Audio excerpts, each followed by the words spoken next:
Voici quelques mois, le Musée des Arts Décoratifs à Paris a présenté une exposition intitulée « Tenue correcte exigée » et sous-titrée « Quand le vêtement fait scandale ». Parmi les 400 vêtements et accessoires présentés figurait une robe portant de larges fleurs bleues. On aurait pu s'en étonner si on ne savait pas qu'elle avait été portée au Palais Bourbon par Cécile Duflot, membre à l'époque du gouvernement de Jean-Marc Ayrault en juillet 2012, lors d'une séance des questions des députés. Et que cette robe d'été avait suscité, au moment où la ministre prenait la parole, une bronca parmi les costumes sombres alignés sur les rangs de l'UMP du côté de la droite. L'épisode de ce comportement, qui en avait sidéré plus d'un et plus d'une, m'est revenu en mémoire lorsque j'ai découvert le dernier livre de Georges Vigarello, grand historien du corps et des sentiments, un livre intitulé « La robe, une histoire culturelle du Moyen-Âge à aujourd'hui », magnifiquement illustré et rigoureusement pensé. Rien de moins futile, je vous l'assure, que cette thématique que nous allons aborder ce matin. Philippe Soupeau s'écriait un jour « À qui fera-t-on croire que l'esthétique féminine n'est pas un des symptômes les plus marquants de l'évolution de la civilisation ?» La représentation de la femme, son rôle, son statut sont directement présents dans ses allures et dans son maintien au cœur des sensibilités collectives. L'histoire de la robe informe donc bien au-delà d'elle-même. Entre artifice et spontanéité, entre pudeur et érotisme, entre fluidité et géométrie, entre contrainte et liberté, se dessine un long chemin que j'ai le goût de parcourir avec Georges Vigarello ce matin et avec vous tous, qui voulez bien nous être fidèles. Dans le clair petit bois d'un village, un lutin s'ennuyait ce jour-là, mais le vent écarta les feuillages et le lutin regarda. Une robe valsait dans un coin de printemps. Ses rubans voltigeaient et tous les volants volaient dans le vent. Comme un forêt tourbillon, cette robe entraînait du soleil en rayon et des papillons et le mois de mai. En passant auprès d'elle, un jeune homme au grand cœur vit qu'une demoiselle était à l'intérieur. En voyant tout cela, il offrit galamment à la robe son bras, à la demoiselle un doux compliment. Le soleil se mit à sa fenêtre, mais tous deux préféraient les coins noirs. Dans le bois, on les vit disparaître, et voilà qu'un peu plus tard, une robe valsait dans un coin de printemps. Ses rubans sont défaits, le reste est fripé, on ne sait comment. Les moineaux se disaient, c'est vraiment très curieux, car la robe dansait sans la demoiselle et sans le monsieur. Quel était ce mystère? Demoiselle, que fais-tu? Mais ce qu'elle a pu faire, les moineaux l'ont bien vu. Une robe valsait, chiffonnée par l'amour. Et l'amour se disait, les robes sont faites pour valser un jour.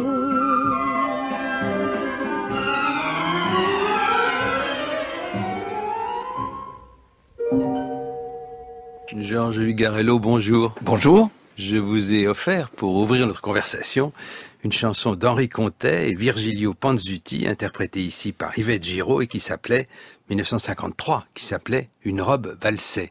Je l'ai choisi parce qu'il me paraît que nous abordons déjà au rêve, à la liberté, à la séduction, et puis aux relations avec la valse. Exactement. Et au désir, au mouvement. C'est une robe quasi contemporaine. La valse, cela date de quand? Alors, la valse date de la fin du XVIIIe. Mais elle est très intéressante parce que c'est un moment où la pudeur est quand même en recul. Et où les deux danseurs se rapprochent, ce qui était interdit jusque-là, se rapprochent jusqu'à se toucher.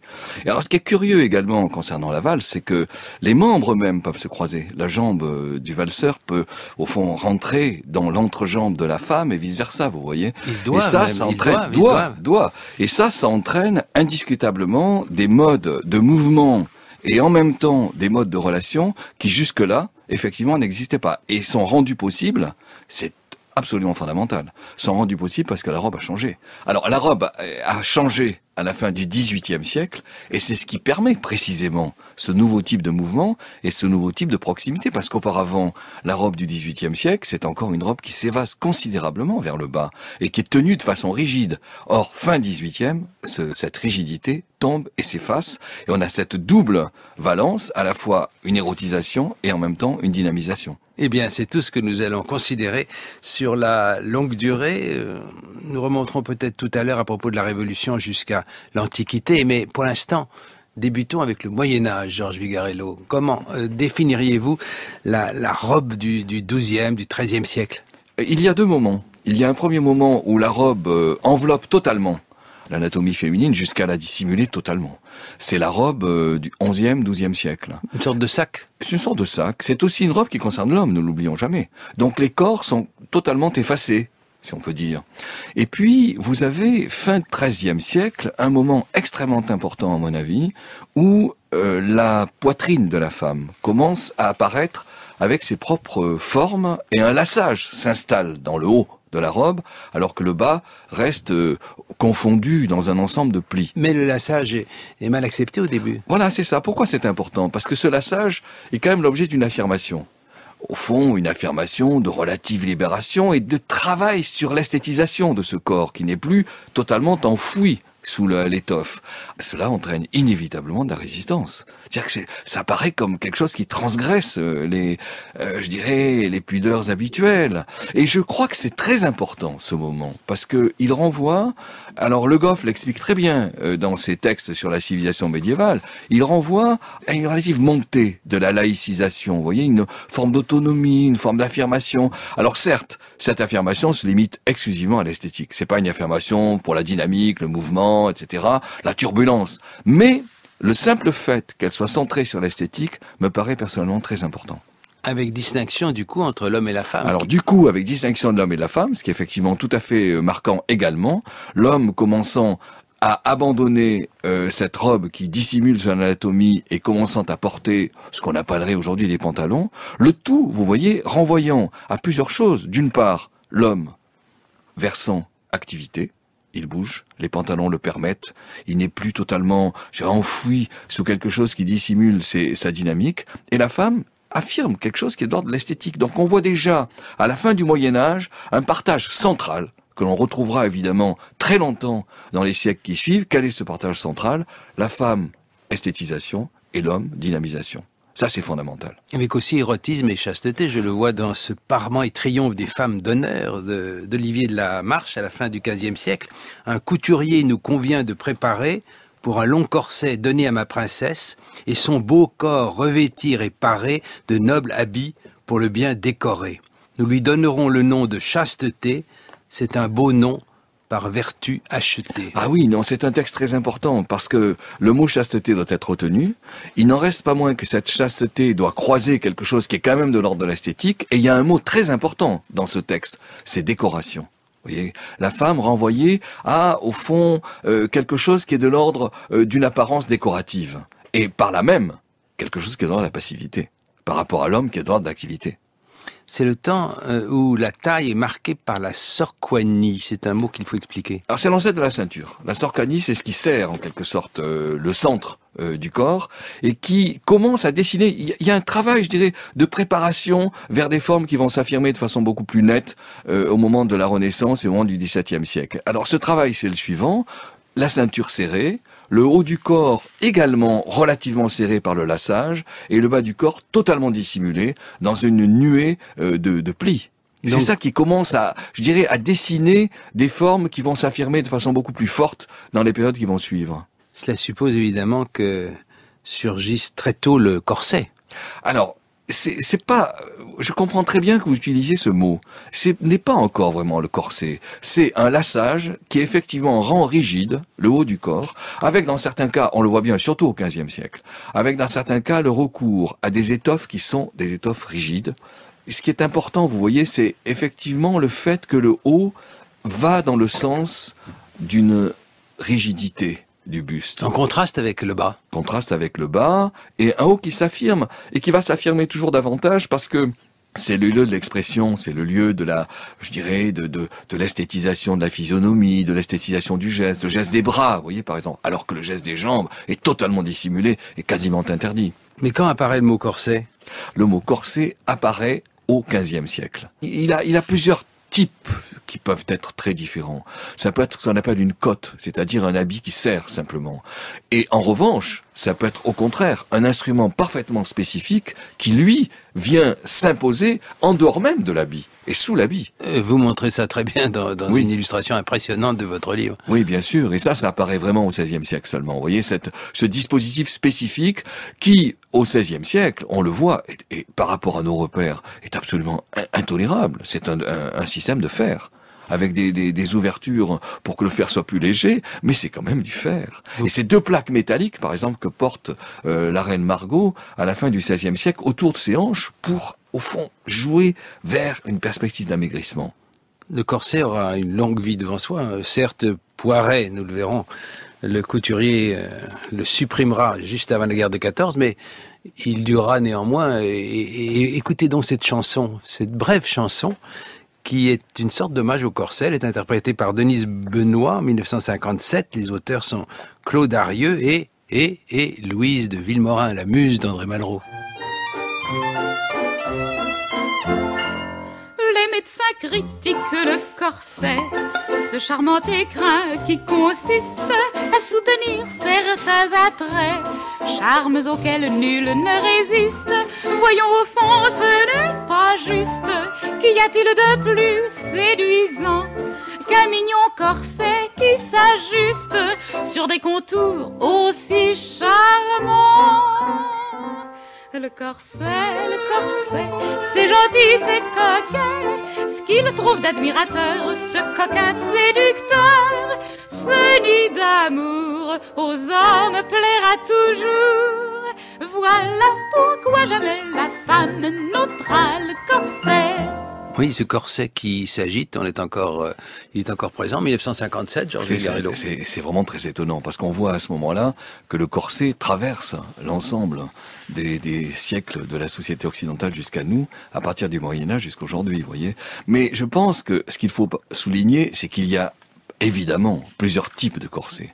Il y a le corset qui s'invente vraiment au XVIe siècle et qui est d'une rigidité considérable. Le corset du XVIIe l'est toujours en utilisant des fanons de baleine qui viennent s'inscrire à l'intérieur de l'étoffe, qui viennent suppléer en quelque sorte les os eux-mêmes du corps. Un instrument de torture. Instrument qui est aujourd'hui considéré comme un instrument de torture, qui était toléré, supporté, malgré les critiques. La chanson le dit très bien. Les médecins, dès le XVIe, s'opposent à ce type de dispositif, et même des hommes de lettres. Il y a un passage magnifique de Montaigne qui regrette le fait que les femmes portent des sortes de croches pour tenir ce corset qui, parfois, font jaillir le sang, vous voyez. Donc, il y a quand même incontestablement une contrainte considérable, mais cette contrainte, elle n'est pas perçue comme telle, je pense. Quand même, comme je vois qu'Ambroise Paré, le chirurgien de Charles IX, n'est-ce pas, et d'Henri III, évoque avec amertume ses constats de chirurgien. Il dit « J'ai souvenance d'avoir ouvert le corps mort d'une dame de notre cour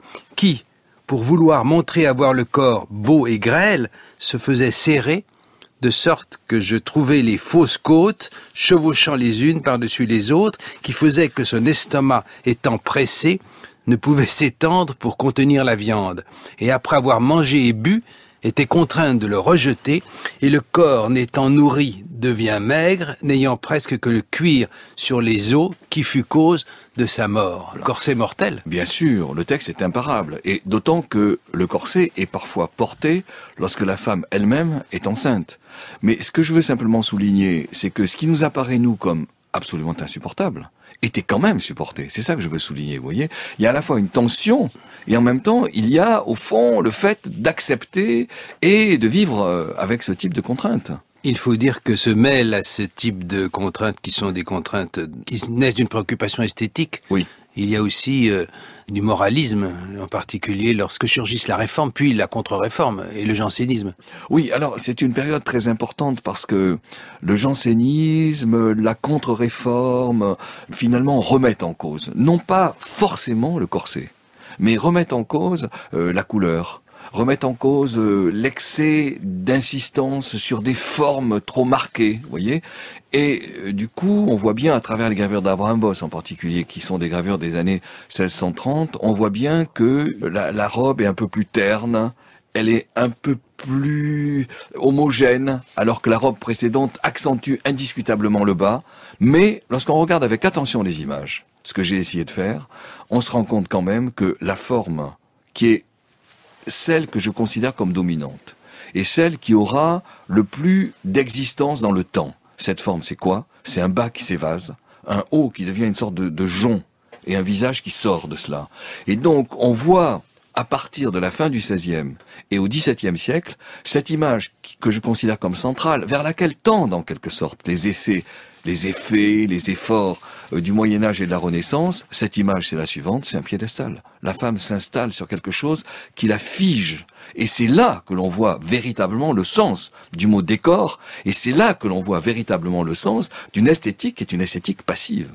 Et binaire, puisqu'on s'oppose toujours le haut du corps. Bien sûr. Et le bas, d'ailleurs. Je vois que dans ses discours de la beauté des dames, Agnolo Firenzuola, un personnage que vous avez fait émerger, Georges Vigarello, en 1578, souligne l'inutilité des zones inférieures pour désigner la beauté. Il écrit « La nature induit les femmes et les hommes à découvrir les parties hautes et à cacher les parties basses, parce que les premières, comme propre siège de la beauté, doivent se voir, et il n'est pas ainsi des autres, étant seulement le fondement et la base et le soutien des supérieurs. » Et Marie de Romieux, dans ses instructions pour les jeunes filles en 1552, instructions pour les jeunes filles par la mère et fille d'alliance, s'écrit quel besoin de se soucier des jambes, puisque ce n'est pas chose qu'il faille montrer. Absolument. Non, mais on voit bien là le jeu de la pudeur. Vous voyez, on le voit bien. Le jeu de la pudeur consiste à masquer un certain nombre de parties du corps. Mais ce que l'on voit aussi, et le texte de Firenzuola le dit très bien, et c'est assez remarquable ce texte de la deuxième moitié du XVIe siècle, ce que l'on voit aussi, c'est cette sorte d'insistance sur l'idée, d'une part, que c'est dans le haut que émerge l'expression, et donc la physionomie, et donc la beauté, mais en même temps, ce que Firenzuola le dit très bien, c'est un des premiers à le dire de façon absolument magistrale, mais en même temps, le haut, c'est comme un vase. C'est-à-dire que le bas, c'est ce qui soutient, le haut, c'est un vase dont le tronc consiste en quelque sorte, dont le tronc est je dirais, le galbe, les bras sont les poignets, et le visage sont les fleurs. Et ça, c'est absolument fondamental. Parce que sinon, on ne comprend pas quel est le type d'esthétique féminin. Vous voyez, on ne comprend pas. Le type d'esthétique féminin traditionnel, c'est à la fois cette expression du haut, je n'y reviens pas, mais c'est en même temps cette idée que cette beauté, elle est figée, elle est hiératique, elle est faite uniquement pour le décor, elle n'est pas du tout faite pour l'action. Alors que ce que nous avons entendu dans la chanson des années 57, c'est au contraire une robe qui virevolte. C'est tout à fait autre chose.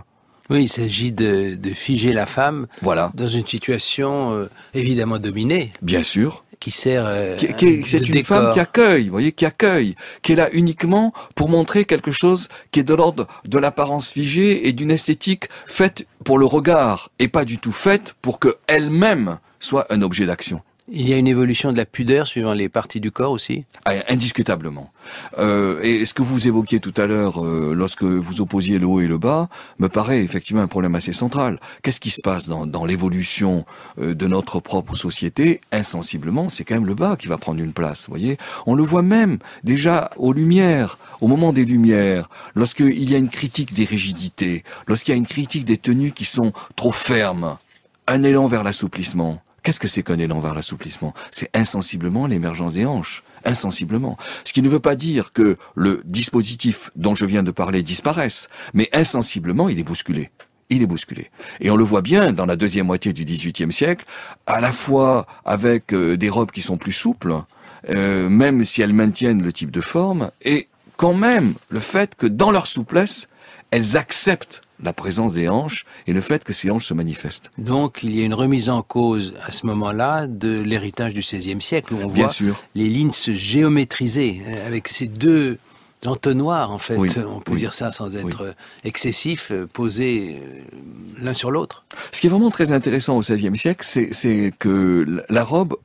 Alors justement, je reviens à une idée à laquelle je tiens beaucoup, c'est que la robe obéit à un contexte. Et quel est ce contexte? Ce contexte, c'est que la beauté, c'est de l'ordre de la géométrie. Vous voyez, le XVIe siècle invente un univers qui est complètement géométrique. Et cette géométrie, elle va se retrouver dans le dispositif de la robe, dans la façon dont les cônes s'installent les uns par rapport aux autres. Un cône qui va en s'évasant vers le bas et un cône qui va en s'évasant vers le haut lorsque l'on parle du buste. Vous voyez, ça c'est vraiment très important parce que vous avez ce contexte global qui est le statut de la femme, et vous avez un contexte qui répond à certaines époques et qui privilégie dans certains cas strictement la géométrie et qui va privilégier dans d'autres cas un petit peu plus de mouvement et un petit peu plus de dynamique. Avec toujours ces sacrifices faits à la séduction, on trouve des textes qui évoquent irrésistiblement les critiques faites aujourd'hui contre l'obligatoire minceur des mannequins, des modèles contemporains.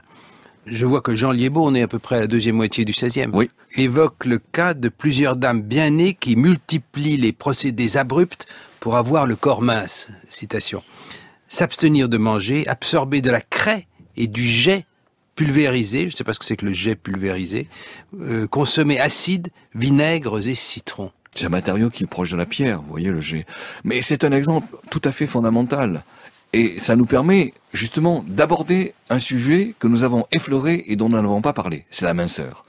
En fait, il y a vraiment deux grandes données dans cette esthétique féminine traditionnelle. La première donnée, n'y revenons pas, c'est quelque chose qui est figé et qui répond à des données de type plus ou moins géométrique, piédestal, fleur, etc. Et la seconde, c'est quand même la minceur. Et pourquoi la minceur? C'est pas du tout la minceur d'aujourd'hui. C'est une minceur qui est faite pour manifester de la vulnérabilité, pour manifester de la délicatesse, pour manifester de la fragilité. Donc vous voyez, la robe, elle dit bien deux choses. Dans son immobilité, elle dit la femme est décor, et dans sa minceur, elle dit la femme est fragile. Ce n'est pas ce qu'on veut démontrer dans le cadre de nos mannequins d'aujourd'hui. Ah, c'est radicalement différent. La minceur d'aujourd'hui, c'est une minceur tonique. C'est fondamentalement différent. C'est une minceur active.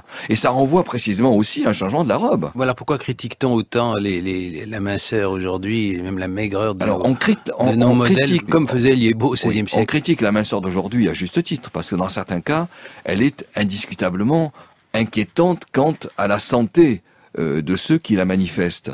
Mais on ne peut pas dire non plus que cette minceur soit systématiquement diffusée dans l'ensemble de la population. Je pense que ce qui est beaucoup plus important de relever, c'est l'exigence d'une minceur active et tonique qui renvoie, par exemple, au fait de pouvoir travailler, au fait de rentrer dans le loisir, au fait de faire du sport. C'est ça le type je dirais, de tenue féminine contemporaine. Cela dit, pour le XVIe, le XVIIe, le XVIIIe siècle, nous parlions des classes supérieures.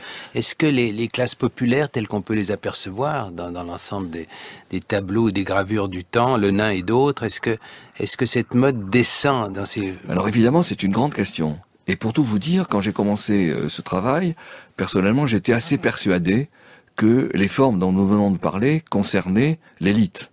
J'étais assez persuadé. Et quand on entre vraiment dans la documentation la plus diffuse qui puisse exister, quand on lit l'ensemble des textes, les historiens du temps, les historiens de l'époque, vous voyez, les documents d'époque, et pas les documents d'aujourd'hui, on se rend compte que ces formes, elles ont quand même diffusé dans les espaces sociaux qui ne sont plus les espaces de l'élite. Pourquoi? Parce que je crois que l'image de la femme est bien celle-là. C'est-à-dire que même dans le milieu, appelons-le populaire, l'image de la femme est bien celle-là. C'est-à-dire celle qui est là uniquement pour de l'esthétique, même si par ailleurs elle peut travailler. Mais elle est quand même, vous voyez, dans l'ordre de cette esthétique dont nous parlons, qui est différemment exprimée dans le populaire. Pourquoi? Parce que ce ne sont pas forcément des robes qui ont des structures rigides à l'intérieur, mais on fait cascader des tabliers, on fait cascader des épaisseurs, et si bien ce que l'on voit dans des gravures absolument magnifiques comme celle de Leclerc, Sébastien Leclerc au XVIIe siècle, ce que l'on voit c'est bien cela, c'est-à-dire la laitière a une robe qui s'évase vers le bas, elle a un tronc serré, on voit le lacet, et puis à nouveau ce fameux visage qui sort comme une expression florale. L'apparition des paniers. Alors l'apparition des paniers, c'est un dispositif qui émerge au XVIIIe siècle et qui est très intéressant parce que on voit bien que le panier, c'est quoi? C'est un système de bois, parfois même de fer, qui se trouve à l'intérieur de la robe et qui est fait pour maintenir un évasement qui va de plus en plus large lorsqu'on part de la taille et que l'on descend vers le sol. Et ce panier s'impose véritablement, y compris d'ailleurs, ne le cachons pas, hein. Il y a quand même du bois aussi parfois dans des tenues populaires, vous voyez. Il y a bien du bois que l'on met dessous, hein. Donc c'est au fond le symbole maximal de ce dispositif en piédestal dont je parlais tout à l'heure. Alors nous arrivons, Georges Vigarello, nous arrivons à la Révolution, et comme toujours, un très bon guide, c'est Louis-Sébastien Mercier. Nous lui avons consacré une émission récemment, dans le Tableau de Paris, évoque les robes de son temps. C'est une lecture de Bernard-Pierre Donadieu, le 15 novembre 1994, dans Les Chemins de la Connaissance de Lise Andriès, sur France Culture naturellement. Robe, ajustement. Les jolies femmes et les déesses du jour continuent à balayer les rues boueuses de la capitale avec leurs robes traînantes et transparentes. Le ciel serein de la Grèce, l'égale et douce température de son climat, la netteté des rues de ces villes opulentes justifiaient la forme et le port des robes athéniennes. Mais à Paris, ville de boue et de fumée, l'hiver surtout, de pareilles robes ne peuvent paraître que ridicules aux esprits sensés. Pas une petite maîtresse, pas une grisette qui ne se décore le dimanche d'une robe athénienne de linon et qui n'en ramène sur le bras droit les plis pendants pour se dessiner à l'antique ou du moins égaler Vénus aux belles fesses. France Culture, Concordance des temps, Jean-Noël Jeannet. Nous sommes dans ce domaine, la question de la robe que nous évoquons ce matin avec vous, Georges Vigarello, comme dans d'autres aspects de la Révolution française, l'influence de l'Antiquité est très grande, une Antiquité parfois imaginaire, au point qu'on se rappelle ce député qui s'adressant à un autre, on est à l'époque de la législative, s'écrit « Mais enfin monsieur, l'histoire n'est pas notre code ». Et oui. Il n'empêche que là, on a l'impression que le code des vêtements de la Rome antique et de la Grèce... plus ou moins imaginaire d'ailleurs, mais s'impose et du coup change très fortement. Le dispositif, alors c'est le mot que l'on peut utiliser, le dispositif est révolutionné. Et je pense qu'il y a une double raison, effectivement. La première, c'est le renvoi à l'idéal d'une antiquité qui serait le lieu de la démocratie et qui deviendrait l'exemple de la tenue que l'on peut porter. C'est la première chose. Et la deuxième, c'est le statut de la femme. Ça, c'est fondamental. Quand on lit des auteurs comme Olympe de Gouges, on voit bien que ce qui est attendu, c'est le fait que la femme puisse disposer de métiers les plus différents possibles et que par là même, les tenues qui auparavant la contraignaient disparaissent. Olympe de Gouges, c'est la grande féministe de l'époque. C'est la grande féministe de l'époque, révolutionnaire, absolument, et qui s'intéresse, et ça c'est très important, qui s'intéresse à l'habit, en proposant que la femme entre véritablement dans l'espace public et puisse effectuer les métiers les plus divers qui soient, ce qui entraîne effectivement le fait que la robe doit changer. Et ça se passe. Ça, ce qui est vraiment très frappant, quand vous lisez avec attention les revues, les périodiques de mode des années 90, quand vous les lisez avec attention, vous êtes frappé par le fait que brusquement, ce qui était auparavant cerceau, ce qui était auparavant tenue bouffante, etc., tombe, et que l'anatomie vient parler à la lisière de la robe. Moi, je trouve ça extraordinaire, parce que c'est vraiment une manière qui montre, on ne peut mieux, la place que le contexte peut avoir sur la façon dont les tenues peuvent être portées. Et sur ce fond de paysage, on peut avoir plaisir à lire un extrait du Paysan parvenu de Marivaux, qui montre qu'il y a au moins pour un temps la fin de cette opposition très rigide entre le haut et le bas du corps de la femme imposé par les robes. C'est le personnage avoue sa surprise en voyant Madame de Ferval qui lisait couchée sur un sofa dans un déshabillé très propre mais assez négligemment arrangé. Figurez-vous, dit-il, une jupe qui n'est pas tout à fait rabattue jusqu'aux pieds, qui même laisse voir un peu de la plus belle jambe du monde, et c'est une grande beauté qu'une belle jambe dans une femme. Il ajoute ceci: qui me paraît topique. Je sentis bien ce que valaient le pied et la jambe d'une femme. Jusque-là, je les avais comptés pour rien. Je n'avais vu les femmes qu'au visage et à la taille. J'appris alors qu'elles étaient femmes partout. Mais oui, tout est dit dans cette phrase. Et en fait, on voit bien dans le texte de Marivaux qu'il y a révolution et pré-révolution. C'est-à-dire que la pré-révolution est tout aussi importante, avec de nouveaux types de tissus, avec de nouveaux types de dispositifs formels, avec le reproche très fort effectué aux contraintes. Mais vous savez, quand je parle de contexte, ça concerne bien sûr la tenue féminine, mais ça concerne aussi les tenues masculines. Vous avez une critique très forte qui porte sur la façon, dans les années 80 du XVIIIe siècle, sur la façon dont les militaires sont trop serrés, par exemple, ou la façon dont les hommes ont des gilets qui sont beaucoup trop étroits. Et donc là, on voit bien que le contexte joue aussi bien sur la tenue féminine que sur la tenue masculine. Comment sont les robes de Marie-Antoinette que, évidemment, non seulement la cour, mais le pays tout entier considère? Alors, on dit que Marie-Antoinette porte des chemises. Et en fait, quand on regarde les images, on voit qu'effectivement, les tissages ne sont plus du tout ceux que la tradition imposait. Ils sont beaucoup plus souples. Et le mot linon, d'ailleurs, est intéressant, parce que ce sont des gazes, vous voyez, ce sont des tissages beaucoup plus souples, beaucoup plus, aussi transparents, ne l'oublions pas. Reste que Marie-Antoinette conserve quand même un bas qui est très évasé. On a tendance à l'oublier. C'est important, Marie-Antoinette, parce qu'à la fois, elle est dans la cour et elle n'y est pas. À la fois, elle obéit aux normes curiales et en même temps, elle tente de s'en échapper. Mais elle ne s'en échappe pas complètement, vous voyez. Et donc, la tenue reste quand même assez ouverte, assez évasée vers le bas. Reste que, oui, la fin du XVIIIe et surtout le moment de la Révolution transforme, métamorphose la robe. Au moment où on se défoule, au moment du directoire, au moment des incroyables et des merveilleuses, c'est un retour en arrière où on affirme de façon plus structurelle une évolution? Je pense que le mot de merveilleuse est en fait ambigu. Et ce que nous retenons, nous, dans une sorte de vulgate un peu superficielle, c'est l'idée selon laquelle la tenue est de plus en plus froufroutante, de plus en plus dispersée, de plus en plus étonnante. La robe. La robe. Alors qu'en fait, non.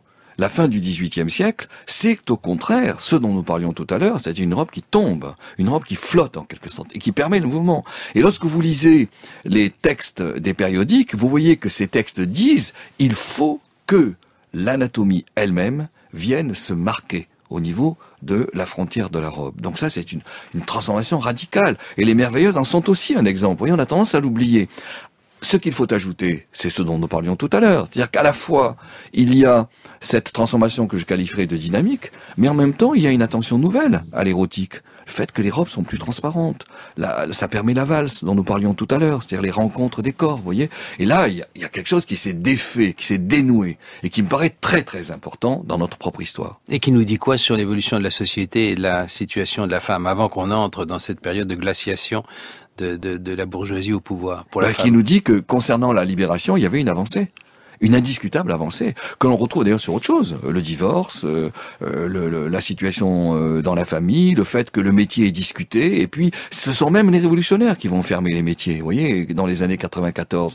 Donc on voit déjà à la fois cette sorte d'ouverture qui à nos yeux demeure fascinante, et en même temps, insensiblement, quelque chose qui sera quoi? Une fermeture. La période du romantisme est également intéressante. Je vais vous faire entendre un poème peu connu de Théophile Gautier, 1838, qui s'appelle « À une robe rose ». C'est René Clermont qui le lisait sur France Culture le 30 novembre 1972 dans la littérature, l'émission de Roger Vrigny. Que tu me plais dans cette robe qui te déshabille si bien, faisant jaillir ta gorge en globe, montrant tout nu ton bras païen. Frêle comme une aile d'abeille, frais comme un cœur de rose thé, son tissu, caresse vermeille, voltige autour de ta beauté. De l'épiderme sur la soie glissent des frissons argentés, et l'étoffe à la chair renvoie ses éclairs roses reflétés. D'où te vient cette robe étrange, qui semble faite de ta chair, trame vivante qui mélange avec ta peau son rose clair? Est-ce à la rougeur de l'aurore, à la coquille de Vénus, au bouton de sein près d'éclore, que sont pris ces tons inconnus? Ou bien l'étoffe est-elle teinte dans les roses de ta pudeur? Non, 20 fois modelée et peinte, ta forme connaît sa splendeur. Jetant le voile qui te pèse, réalité que l'art rêva, comme la princesse Borghèse, tu poserais pour Canova. Et ces plis roses sont les lèvres de mes désirs inapaisés, mettant au corps dont tu les sèvres une tunique de baisers. Je rappelle que la Vénus Victrix de Canova, qu'évoque le poème de Théophile Gautier, concernait la princesse Pauline Bonaparte, la sœur de Napoléon Bonaparte Borghèse, qui avait servi, cela avait causé quelques scandales, de modèle pour la statue, puisqu'elle est à peine couverte sur le bas du corps. C'est une magnifique statue qui est exposée actuellement à la Galerie Borghèse à Rome. Oui, mais alors, en 1838, à l'époque de ce poème, la robe a commencé à reprendre les formes antérieures. Et le bas s'évase de plus en plus. Quand vous suivez les périodiques, vous êtes frappé par ce type d'image. Et en même temps, lorsque vous lisez les textes, et je trouve que ce poème de Gautier le montre, quand vous lisez les textes, vous voyez que les poètes, dont Baudelaire d'ailleurs, considèrent que cette forme qui s'évase, c'est dans une certaine mesure une forme naturelle. La beauté s'exprime comme ça, vous voyez.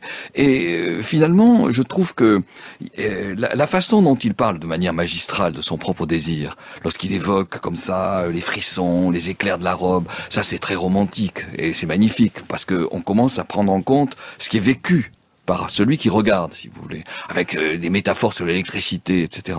Bon, quand il dit tout cela, il regarde une robe qui est quand même celle de l'artificialisation de l'anatomie. C'est-à-dire qu'il retrouve les formes antérieures. Les années 30, 40, elles manifestent bien le retour de ces formes anciennes, avec une taille très serrée, un haut qui s'évase légèrement avec des épaules relativement élargies, et puis un bas qui, lui, s'évase de plus en plus vers le bas, avec précisément des festons, des volants, des coquilles, vous voyez, et des couleurs, bien sûr, que Gautier mâche très bien. Alors, ce qui me frappe aussi, lorsqu'on lit Baudelaire, c'est la manière dont Baudelaire est fasciné par les peintures de Constantin Guise. Or, Constantin Guise, ce grand peintre des années 1850, c'est bien celui qui montre un évasement considérable du bas. Ce retour, au fond, des formes anciennes. Et ce retour des formes anciennes est lié, à mes yeux, au fait que l'on retrouve un statut traditionnel de la femme. C'est là qu'apparaît en majesté la crinoline. Exactement. Dont nous devons parler, d'abord en expliquant d'où vient le mot. Alors le mot vient tout simplement de crin. De crin, c'est bizarre. C'est-à-dire c'est un tissage qui utilise tout simplement le crin de cheval, ne l'oublions pas, et qui entraîne la rigidité. Mais le mot crinoline est intéressant parce que il va aussi signifier le dispositif interne, c'est-à-dire les cerceaux de fer, cette fois, avec un acier léger, grâce à des industrialisations que les périodes précédentes ne connaissaient pas, un acier léger qui va jouer précisément sur l'évasement, dont les tenues de l'impératrice sont les plus parlantes, l'impératrice Eugénie. Avec un empilement de jupons, voilà, absolument fascinant pour les contemporains. Bien sûr, pour eux c'est un symbole de beauté. Alors que pour nous, c'est une artificialisation complète. Alors écoutez ça, pantalon de dentelle, en premier dessous, voilà, totalement dissimulé, recouvert par un jupon très raide, tissé de fil ou de laine, et un crin de 3 ou 4 mètres de tour, recouvert lui-même par un second, je cite, ouatiné au genou et raidi par des baleines, je cite un auteur du temps, recouvert encore par un troisième à volant, blanc et empesé, recouvert enfin par un quatrième en mousseline, sur lequel la robe enfin vient se placer. Ben oui, c'est là qu'on retrouve vraiment le dispositif traditionnel. Et historiquement, c'est intéressant parce qu'on voit bien que la tentative d'affirmation qui a lieu au moment de la Révolution n'aboutit pas, ne réussit pas. C'est très bien montré par les historiens. Et en ne réussissant pas, eh bien, c'est au fond la beauté des corps qui va à nouveau l'emporter pendant un certain temps. Elle ne triomphera évidemment pas jusqu'au bout, mais elle va l'emporter pendant un certain temps, au point que, je parlais de l'impératrice Eugénie. Il y a une image magnifique de cette impératrice lorsqu'elle se promène dans ce qu'on appelle les glacières des Alpes, c'est-à-dire les glaciers. Et elle se promène avec cette tenue, c'est-à-dire, c'est pas du tout la tenue de l'alpiniste telle que nous pourrions la penser, c'est au contraire une tenue qui s'évase infiniment vers le bas, avec plusieurs surfaces que l'on devine, bien sûr, des tabliers, etc., et puis une ceinture très serrée, un haut extrêmement serré également, et une petite toque sur la tête qui vient comme une fleur, vous voyez, on retrouve effectivement. Pour la montagne, ça n'est pas très commode, pour Venise non plus. C'est évident. Venise non plus, que Mérimée dit à l'époque, rien de plus drôle qu'une crinoline entrant dans une gondole. Bah oui. Voilà. Mais alors, ce qui est important dans ces remarques, c'est que les critiques ont toujours existé. On a vu Ambroise Paré, Montaigne, etc. Les critiques continuent de se manifester au XIXe siècle, mais insensiblement, elles vont quand même l'emporter. Parce qu'elles sont doubles, les critiques. Elles sont d'une part la critique des spectateurs, des hommes, etc. Je pense à Daumier qui se moque des jeunes femmes qui ne peuvent pas passer les portières de l'exposition parce que leurs robes sont trop larges, donc elles viennent effectivement des spectateurs, mais elles viennent aussi des femmes qui commencent à sentir que ce dispositif ne peut pas convenir à une vie qui rentre dans l'espace public. Et George Sand en est le premier exemple. Un exemple absolument magnifique. En quoi ? Au sens où elle critique la tenue traditionnelle comme étant une tenue de la contrainte et de l'impuissance, au bénéfice d'une tenue nouvelle qui, au contraire, celle, je dirais, de la puissance, en tout cas, du mouvement et de la présence dans l'espace public. C'est très intéressant, George Sand, parce que c'est quelqu'un qui commence à dire, au fond, le féminin est renvoyé à un état de passivité, je reviens à mes termes, un état de décor, etc., ou un état de séduction. C'est uniquement l'objet qui est celui qui doit fasciner la séduction. Or, personnellement, dit-elle, je veux sortir de ces dispositifs. Moi, je veux entrer dans l'espace public et je veux pas être l'objet d'un regard qui doit m'imposer quelque chose qui est dans la séduction. Je voudrais presque, dans un certain sens, disparaître, me trouver égal aux autres, vous voyez. Donc fumer le cigare et porter des pantalons. Je trouve que c'est très important. Le pantalon. Nous avions fait il y a 5 ans une émission avec Christine Barr sur le pantalon, qui est encore un très beau livre, qui est encore, mais l'émission est encore en ligne. Je permets d'y renvoyer nos auditrices et nos auditeurs. C'est un peu l'émission sœur de ce que nous faisons aujourd'hui. Par certains côtés, oui. Moi, je me suis beaucoup inspiré, bien sûr, de Christine Barr, parce que je trouve qu'elle met en évidence des choses qui sont centrales. Il y a un observateur qui est un poète, à côté de Théophile Gautier, plus tardif, c'est Stéphane Mallarmé, dont on sait qu'il a rédigé toute une série de chroniques sur l'évolution de la mode. Je lis en particulier dans son article qui s'appelle « La dernière mode », Monsieur Vort, qui est un couturier fameux de la fin du 19e siècle.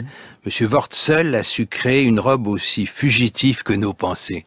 Oui, non mais Mallarmé est très important effectivement parce que à la fois c'est un rédacteur de périodique de mode, mais en plus c'est le directeur. Il a dirigé un périodique de mode. Et il est très attentif. On retrouve tout ça dans la Pléiade. Oui, et il est très attentif à la forme. Et ce dont il nous parle ici, c'est une forme fluide. Ça me paraît fondamental aussi, vous voyez. C'est le fait que, au fond, dans les années 80-90, s'invente quelque chose que moi je qualifierais de fourreau. Et le fourreau, ça commence à suivre effectivement les formes de l'anatomie. Alors, ça maintient indiscutablement un corset, mais un corset qui vient descendre jusqu'aux jambes pour envelopper en particulier les hanches. Et c'est bien sûr ce corset qui disparaîtra au début du XXe siècle. Du côté des critiques, comme souvent... il y a un courant qui vient des États-Unis d'Amérique, avec ce bloomerisme qui est intéressant, surtout en comparaison avec d'autres périodes. C'est cette citoyenne de Boston, Amelia Bloomer, qui avait repris le thème d'une égalité d'accès à tous les métiers pour les femmes et par conséquent proposait une transformation du costume, jupe courte pour ne point gêner la marche, culotte longue pour sauvegarder la pudeur. Non, c'est très. Je suis très sensible au fait que vous citiez Bloomer parce que ça renvoie aussi à notre question qui est celle de l'Amérique. L'Amérique qui se veut plus opérationnelle, plus empirique, plus active, vous voyez. Et on voit déjà dans ce milieu du 19e siècle une Amérique qui est une Amérique de l'action. Et qui va dans le sens aussi d'une égalitarisation. Très important. Avec des relations avec l'érotisme, la femme comme objet de désir qui évolue dès ce moment-là. On a envie de citer Verlaine, vous vous rappelez, les ingénus, c'est dans les fêtes galantes, les hauts talons luttaient avec les longues jupes, en sorte que selon le terrain et le vent, parfois luisaient des bas de jambes, trop souvent intercepté et nous aimions ce jeu de dupes. Oui, c'est ça. Parce qu'on a bien, vous voyez, en permanence, on a bien ce double versant.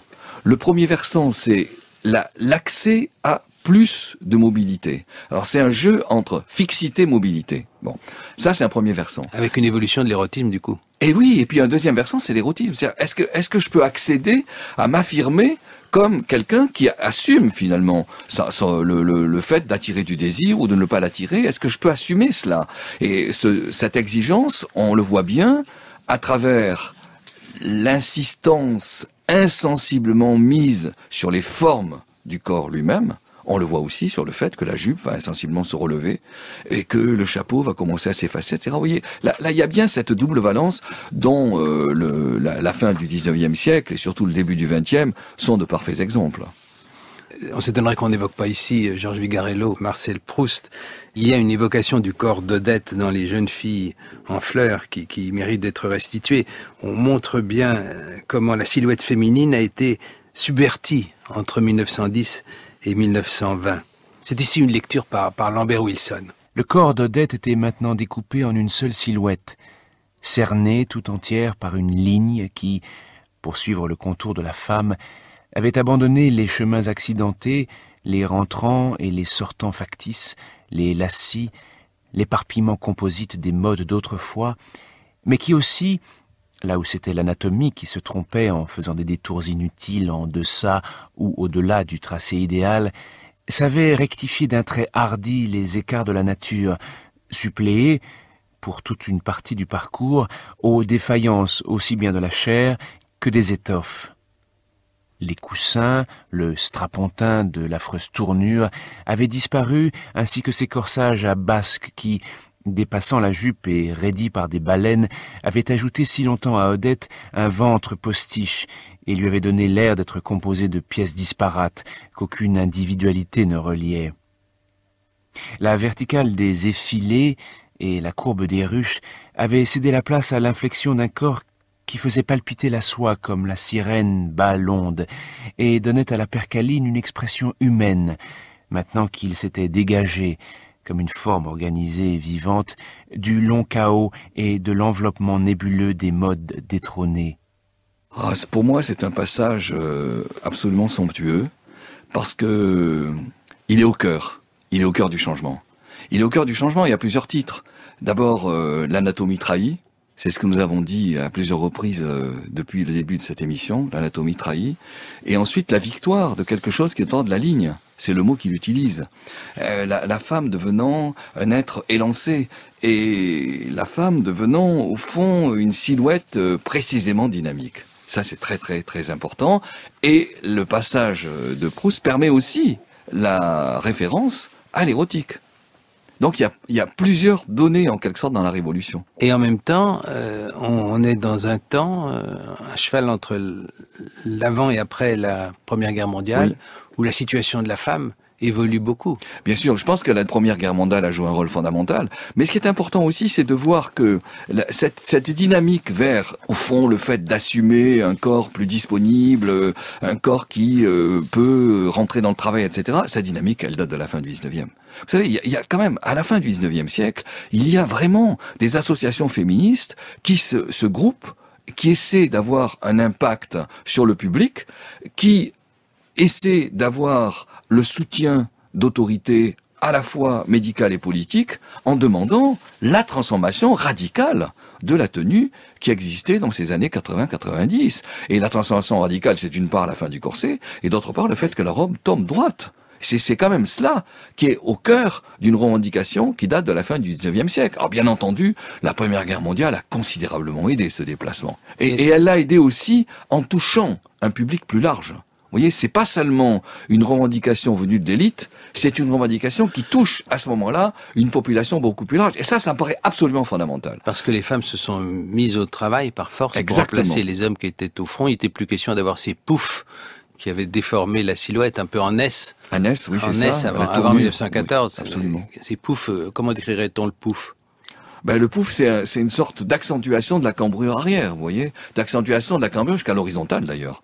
Les années 20, c'est celle de la garçonne, et là tout change. Alors les années 20 inventent encore quelque chose de nouveau, tout change, comme vous le dites, c'est effectivement très très important, parce que la garçonne, par le simple mot, symbolise des choses très importantes.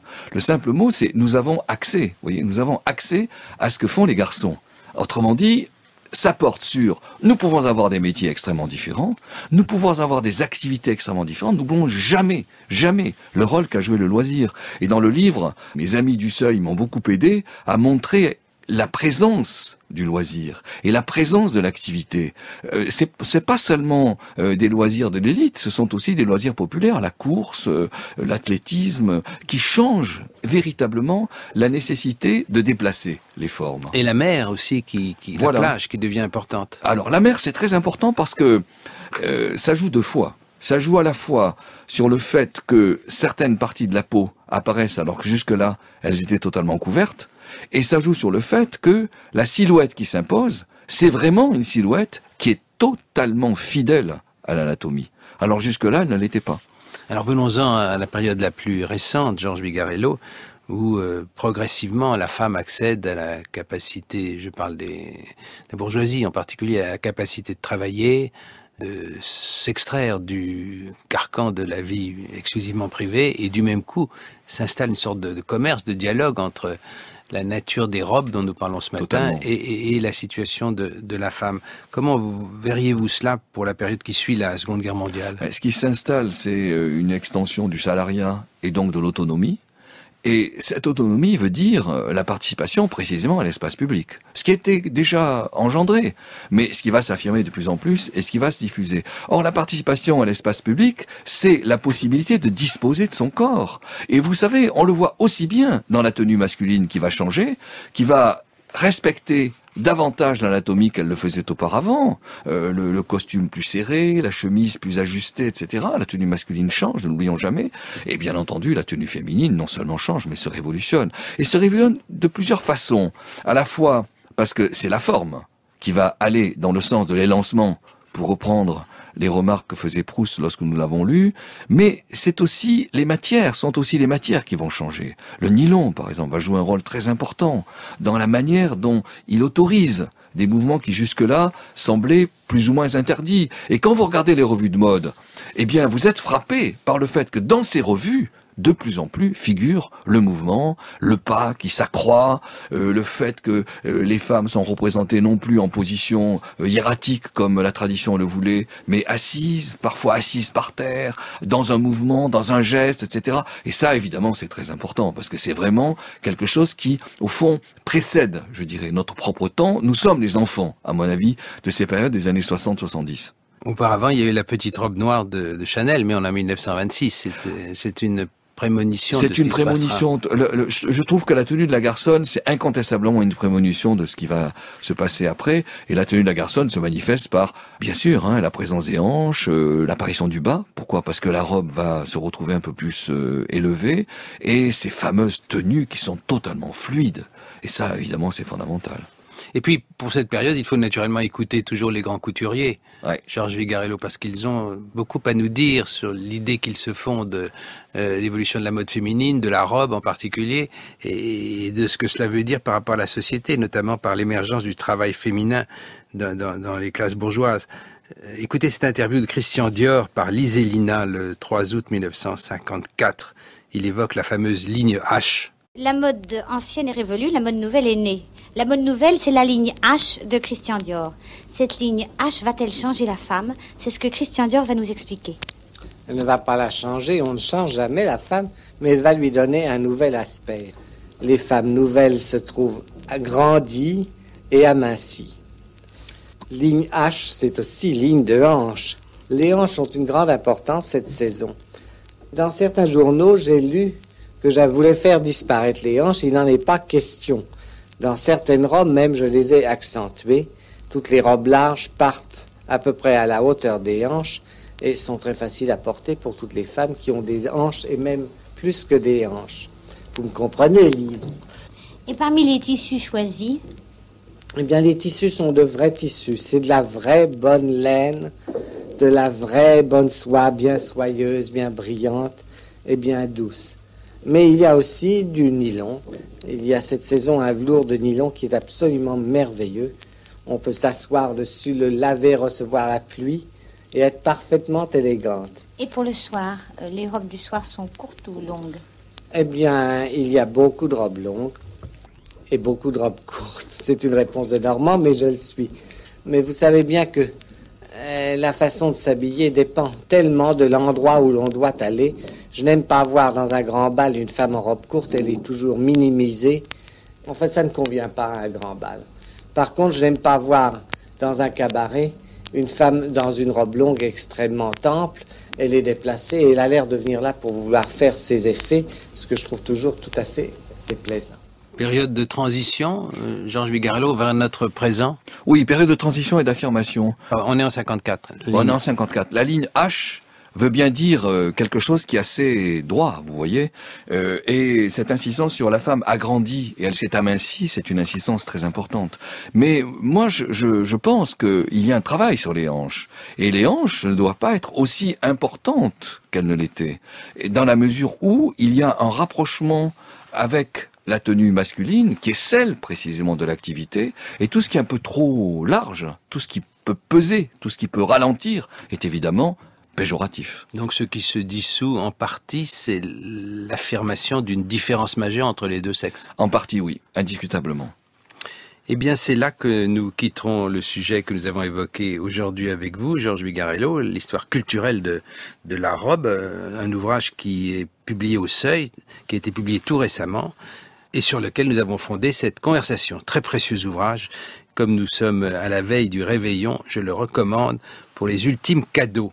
Vous avez également publié un ouvrage sur le sentiment de soi, l'histoire de la perception du corps, paru en 2014. Au fond, cette histoire de la robe conduit... Ah oui. Oui, cette histoire de la robe conduit, parce qu'on voit bien que ce qui est important aujourd'hui aussi, c'est la façon dont on l'éprouve, la robe.